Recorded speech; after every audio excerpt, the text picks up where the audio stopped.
নমস্কার বন্ধুরা, ডাব কিচেন উইথ ভিলেজ ফুডে আপনাদেরকে স্বাগত। আজকে একটা রেসিপি করব, একটা নতুন রেসিপি করব। এই যে আলু চিপস নিয়ে করব, এই জন্য আলু নিয়েছি, এরকম বড় বড় দেখে 4টে আলু নিয়েছি। এরপর রান্নার জায়গায় চলে যাব। আমি কি করে বানাবো আপনাদেরকে পুরো পদ্ধতিটা দেখাবো। আজকে দু রকমের চিপস করব, এই জন্য পিচ খাটি নিয়েছি। এই যে আপনাদেরকে পুরো দেখাবো। এরপর আমি রান্নার জায়গায় চলে যাচ্ছি। এরপর রান্নার জায়গায় চলে এসেছি। আমি কি কি নিয়েছি আপনাদেরকে দেখিয়ে দিচ্ছি। আগেই তো বলেছি আমি নিয়েছিলাম 4টে আলু নিয়েছি, লাগছে কর্নফ্লাওয়ার, লাগবে জিরে গুঁড়ো, লাগবে লবণ, লাগবে শুকনো লঙ্কা। আর আমি এইভাবে বুটি দিয়ে আমি আলুটা খোসাটা ছাড়িয়ে নিচ্ছি। দেখুন আমি খোসা ছাড়িয়ে নিয়েছি। এইভাবে আমি 4টে আলু, একটা আলু ছাড়িয়ে নিয়েছি আর 3টে আছে, আমি ছাড়িয়ে নিব এইভাবে খোসাটা। আলুটার খোসা আমি ছাড়িয়ে নিয়েছি। এরপর এটা আমি ভালো করে ধুয়ে নিব, তারপর আমি গ্রেট করে নিব। এরপর আমি ভালো করে আলুটা চটকে চটকে ধুয়ে নিচ্ছি, যাতে আলুটার মধ্যে কোনো কষ না থাকে। দেখুন কি সুন্দরভাবে আমি ধুয়ে নিলাম, একদম পরিষ্কার করে। এরপর জলটা আমি ফেলে দিব।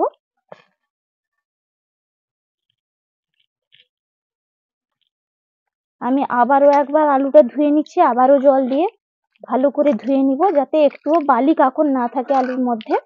সেই জন্য আবারও একটু ভালো করে আমি ধুয়ে নিলাম।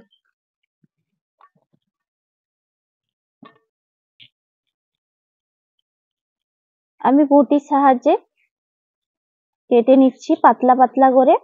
আমার কাছে গ্রেটারটা নেই, এই জন্য আমি বটির সাহায্যে কেটে নিচ্ছি। দেখুন কি সুন্দর আমি পাতলা পাতলা করে কেটে নিয়েছি। গ্রেটারেরও প্রয়োজন নেই এরকম কাটলে। দেখুন আমি বটির সাহায্যে কি সুন্দর আমি পাতলা পাতলা করে একদম কেটে নিয়েছি। এরপর আমি সমস্ত আলুটা এইভাবে পাতলা পাতলা করে কেটে নিব।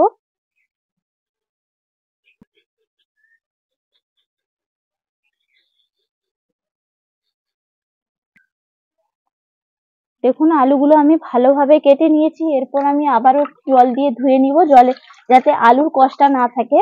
সেই জন্য একটা জাম বাটির মধ্যে জল নিলাম, ভালো করে আমি ধুয়ে নিব।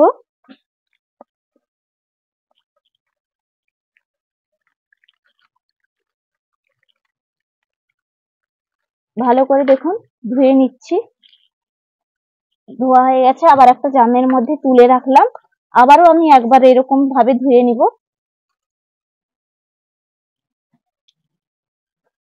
আবারও আমি জল নিলাম, আবারও আমি একবার এরকম ভাবে ধুয়ে নিচ্ছি, যাতে আলুর কষটা একটুও না থাকে। সেই জন্য ভালো করে এরকম ভাবে চটকে চটকে ধুয়ে নিতে হবে।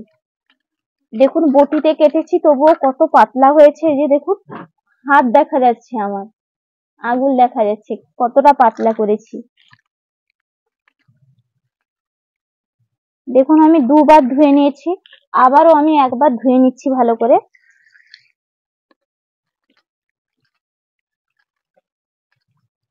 পুরো একদম সাদা জলটা বের করে দিব। ধুয়ে পরিষ্কার করে নিয়েছি। দেখুন এরপর একটুও কিন্তু কষ লেগে নেই, একদম পরিষ্কার করে আমি ধুয়ে নিয়েছি একটা। এরপর জাম বাটির মধ্যে আমি ছেঁকে তুলে রাখলাম।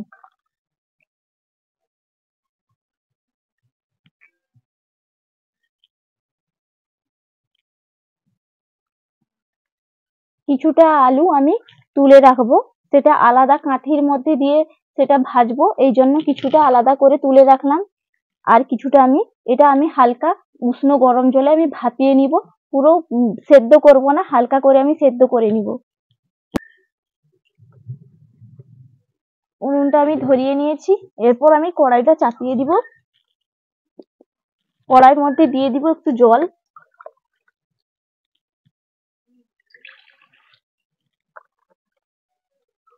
দু বাটি মতন জল দিলাম। এরপর দিয়ে দিব আলুটা, যে ভালো করে ধুয়ে পরিষ্কার করে রেখেছি, আলুটা আমি দিয়ে দিলাম।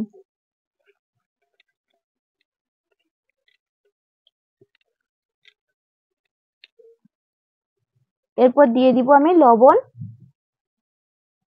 মাপ অনুযায়ী লবণটা দেবেন।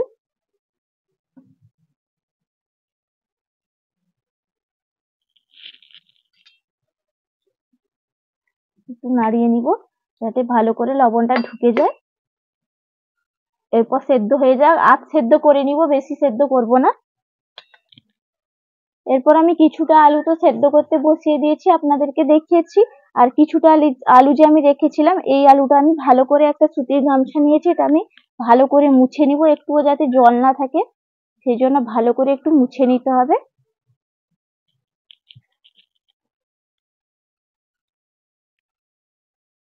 ভালো করে আমি একটু জলটা মুছে নিলাম। একটা কলা পাতা নিয়েছি, এই কলা পাতার ওপর আমি গামছাটা এরকম ভাবে সুতির গামছাটা মেলে দিলাম। এরপর এক এক করে যাতে আরো ভালো করে জলটা নিগড়ে যায় সেই জন্য এরকম ভাবে একটা একটা করে আমি মিলিয়ে রাখবো।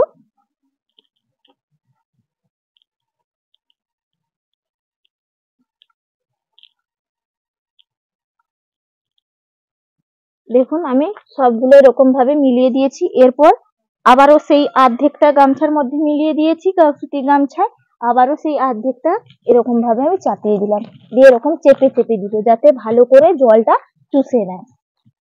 এরকম চেপে চেপে দিলাম। এটা এরকম হতে থাক, আমি সেদিকে দেখে নিই যে কতটা কি হয়েছে।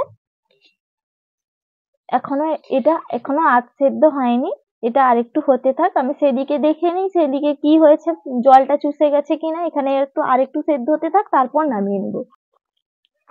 এরপর গামছাটা আমি খুলে দেখছি, দেখুন পুরো একদম জল একটুও কিন্তু লেগে নেই, একদম জল একদম চুষে নিয়েছে। এরপর আমি এরকম কাঠি নিয়েছি, এই যে পিচ কাঠি, এরপর এটা আমি এরকম ভাবে মুড়ে দিব। দেখুন এইরকম ভাবে আমি করব, এই দিকটা এইভাবে মুড়িয়ে এই দিকটা এরকম ভাবে ঢুকিয়ে দিব, দিয়ে একটা পিচ কাঠির সাহায্যে আমি ফুটো করে রেডি করে নিব। এই যে দেখুন একটা আমার রেডি করা হয়ে গেল। এই যে দেখেছেন, এইভাবে আমি সমস্তগুলো রেডি করে নিচ্ছি।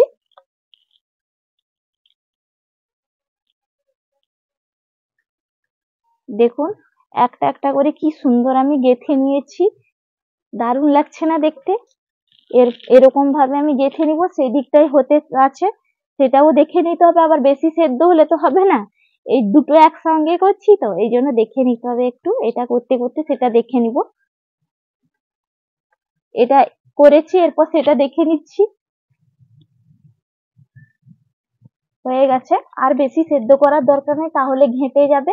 এই জন্য এরকম একটা পালি নিয়েছি, এই পালির মধ্যে আমি একটা ছান্তা নিয়েছি, ছান্তার সাহায্যে আমি ছেঁকে তুলে নেব যাতে জলটা ভালো করে ঝরে যায়। আর একা সবকিছু করছি তো একা হাতে, এই জন্য দুদিকে করতে হচ্ছে। এরকম ভাবে আমি রেখে দিচ্ছি জল ঝরানোর জন্য, জলটা ঝরতে থাক।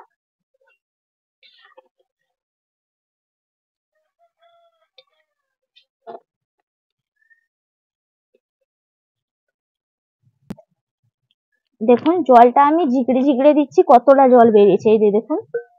এখনো এরকম রেখে দিব যাতে একদম জলটা ঝরে যায়, তারপর করব গামছায় আবার সেরকম দিয়ে জলটা যাতে ভালো করে চুষে যায় সেই পদ্ধতিতে আবার করব। তার আগে এখানে কড়াইটা আগুন জ্বলছে, উনুনে আগুন আছে, আমি তেলটাও এই হাতে আমি গরম করে নিব। কিছুটা আমি সর্ষের তেল দিয়ে দিলাম, পুরো আপনারা সাদা তেলেও করতে পারেন, আমার কাছে পুরো সাদা তেলটা নেই বলে আমি দু রকম তেল মিশিয়ে করছি। সাদা তেল দিয়ে দিলাম, এরপর এটা গরম হতে থাক, আমি সেই দিকে স্ট্রিংটা গেঁথে নিই, আলুর স্ট্রিংটা। দেখুন সেই দিকে রেখে দিয়ে চলে এলাম তেলটা গরম হওয়ার জন্য, আবার এই দিকে চলে এসেছি আমি, এখানে আলুটা আমি গেঁথে নিচ্ছি একটা খাঁটি দিয়ে। দেখুন এইভাবে আমি করে নিচ্ছি, দেখতেও কিন্তু দারুণ হয়েছে। এই যে দেখুন কি সুন্দর লাগছে দেখতে কিন্তু। এরপর একটা রেডি করে নিলাম, আবারও একটা আমি এরকম ভাবে রেডি করে নিচ্ছি। আর একটা কাঠি নিয়েছি আমি, আবারও এইভাবে আমি রেডি করে নিলাম। দেখুন এই যে এরকম করবেন আপনারা, এইদিকের মুখটা এইদিকের মুখটা, এইদিকের মুখটা এইদিকে ঢুকিয়ে এইদিকের মুখটা এইদিকে এরকম চেপে হাঁটি দিয়ে এরকম ফুটে দিবেন, দিলে হয়ে যাবে রেডি।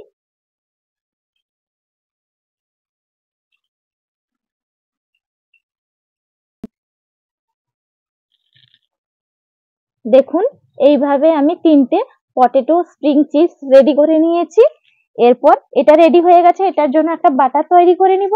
আর তার আগে এই যে আলুটা ভাপিয়ে রেখেছি চিপসের জন্য, এটা আমি এরকম সেম প্রসেসে আগে যেই প্রসেসে আপনাদেরকে দেখিয়েছিলাম সেই প্রসেসে আবারও আমি একটা একটা করে এরকম গামছার উপর দিয়ে দিচ্ছি। সুতির গামছার উপর নিয়েছি, পরিষ্কার কাপড়ের উপর করবেন।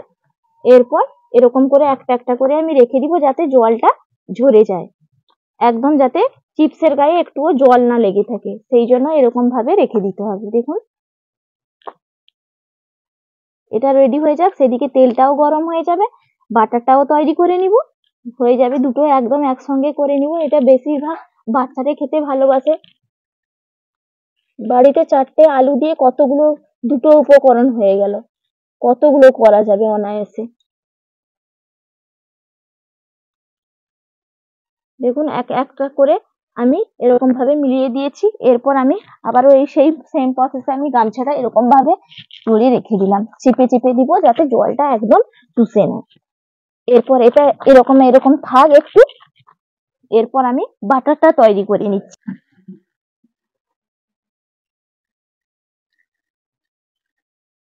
এখানে একটা জামবাটি নিয়েছি, সেই জামবাটির ভেতরে আমি দিয়ে দিলাম 3-4 চামচ মতন, চার 4 চামচ না, এখানে 5 চামচ মতন কর্নফ্লাওয়ার নিয়েছি। কর্নফ্লাওয়ার দিয়ে দিলাম স্বাদ অনুযায়ী, এখানে লবণটা দিয়ে দিলাম। এরপর দিয়ে দিব জিরে গুঁড়ো, আপনারা চাইলে এখানে লঙ্কার গুঁড়ো ব্যবহার করতে পারেন, আমি কিন্তু লঙ্কার গুঁড়োটা ব্যবহার করলাম না, কারণ বাচ্চা খাবে, এই জন্য লঙ্কার গুঁড়োটা আমি ব্যবহার করছি না। এরপর আমি একটু জল দিয়ে বাটারটা তৈরি করে নিচ্ছি।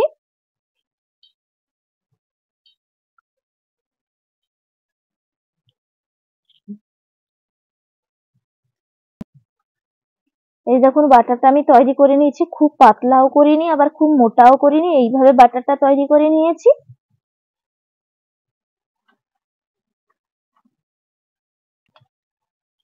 এরপর আমি কড়াইটা বসিয়েছিলাম, তেলটাও গরম হয়ে গেছে। এরপর আমি বাটারটা এইভাবে আমি তুলে দিব, আপনাদের কাছে যদি চামচ থাকে চামচ দিয়ে এরকম ভাবে তুলে দিতে পারেন, আমি হাত দিয়ে এরকম ভাবে তুলে দিচ্ছি। এরকম দেখুন এইভাবে আমি রেডি করে নিয়েছি। এরপর আমি এটা তেলের মধ্যে দিয়ে দিব।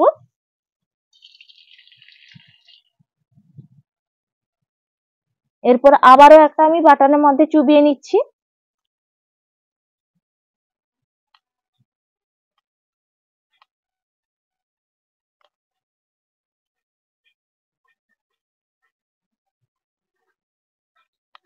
এইভাবে আমি আবারও একটা বাটারের মধ্যে রেডি করে নিলাম, আবারও আমি কড়াইতে সেম প্রসেসে দিয়ে দিব। এই যে দেখুন আবারও আমি একটা বাটার এরকম ভাবে মাখিয়ে নিলাম, আপনাদেরকে তো পুরো দেখিয়েছি আমি কি প্রসেসে করলাম, একা হাতে করতে হয় এই জন্য অনেকটা হয়তো দেরি হয়ে যায়, আপনাদেরকে হয়তো ভালো লাগবে না, কিন্তু কি করব বলুন, আমাকে তো এরকমই করতে হয়। আমি তো অনেক অসুবিধার মধ্যেই করি, আমার এক ফাঁকা জায়গায় আলাদা করে আমার রান্নাঘরও নেই, বাইরে বসে আমাকে এরকম করতে হয়। এরপর আমি আবারও দিয়ে দিলাম, এরপর আমি ভেজে নিচ্ছি। দেখুন কি সুন্দর ভাজা হচ্ছে। এরপর আমি তুলে নিব, একটু ভেঙেও যায়নি, দারুণ হচ্ছে।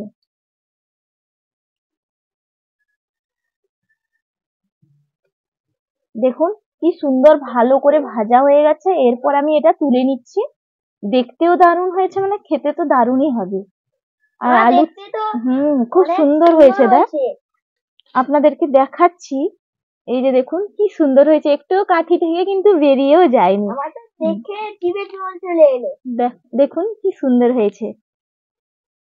এরপর এটা রেখে দিচ্ছি। এরপর আর একটা চিপস ভেজে নিব, দেখে নিব এখানে কতটা কি রেডি হয়েছে দেখি। একদম রেডি হয়ে গেছে, দেখুন একটু মানে গায়ে একটু জল লেগেনি, একদম শুকে গেছে জলটা। এরপর আমি ছেঁকে নিচ্ছি এক এক করে, দেখি কেমন হয় দেখা যাক।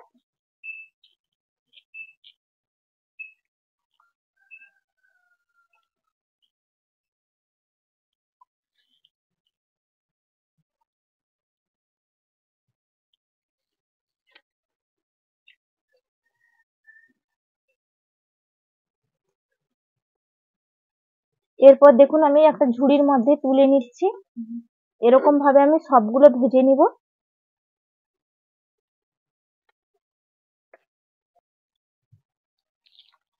এরপর আমি আবারও এরকম ভাবে ভেজে নিচ্ছি।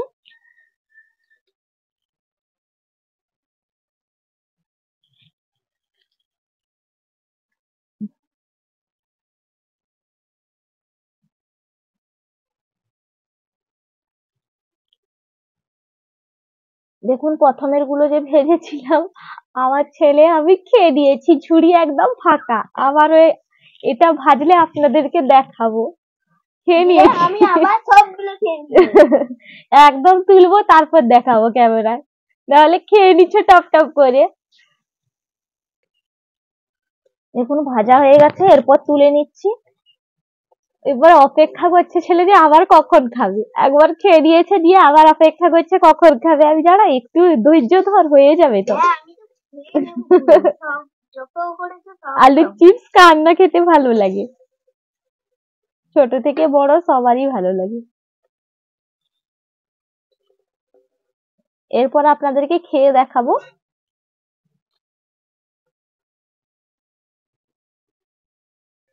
দেখুন চলে এসেছি, এই যে কতগুলো হয়েছে। এরপর আপনাদেরকে দেখাচ্ছি একটা ভেঙে মুচমুচে কেমন হয়েছে। দেখুন শব্দটা পাচ্ছেন, কি সুন্দর মুচমুচে হয়েছে। এই দেখুন একদম গুঁড়ো হয়ে গেল। আবারও একটা দেখাচ্ছি, দেখুন এই যে দেখুন কি সুন্দর মুচমুচে হয়েছে। এরপর একটা খেয়ে দেখছি কেমন হয়েছে।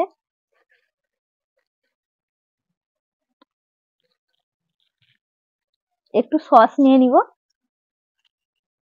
ছেলে ক্যামেরা ধরেছে, বলছে মা তুমি তাড়াতাড়ি খাও আমি খাবো।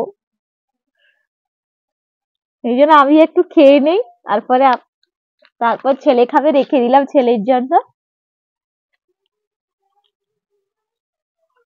হম হম হম দারুন মুচমুচে হয়েছে, খেতে একদম অন্যরকম।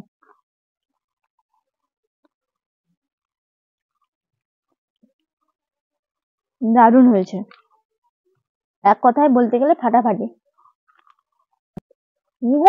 কতটা আওয়াজ হচ্ছে, কতটা মুচমুচে হয়েছে।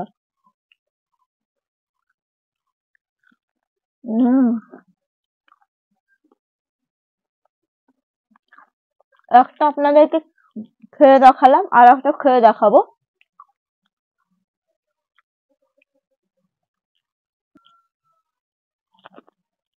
খেয়ে নিলাম, এরপর এটা খেয়ে দেখছি, দেখতে তো দারুণ হয়েছে, খেতেও নিশ্চয়ই দারুণ হয়েছে। আপনারাও এভাবে বানিয়ে খাবেন, আপনাদেরকে পুরো প্রসেসটা দেখিয়েছি।